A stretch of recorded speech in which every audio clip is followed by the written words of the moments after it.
乡亲啊，打来进入到可爱的兔仔年咯。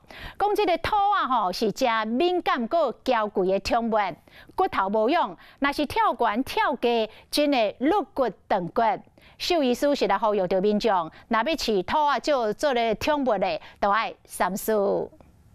兽医师要来甲兔仔做健康检查，兔仔看起来真古锥，不过其实伫咧照顾上，比狗仔、猫仔爱更较认真照顾，比较容易被吓到。老实说，可能家里主人吵架。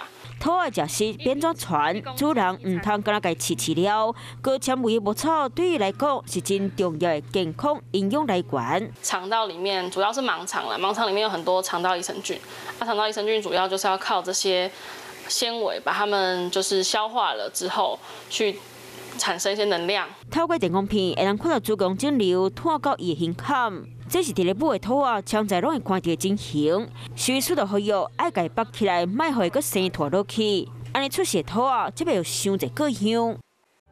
我是吴一璇，想要收看最新第一手的讯息，赶快加入华视新闻 YouTube 频道，按赞，开启小铃铛，最专业的主播群说新闻给你听。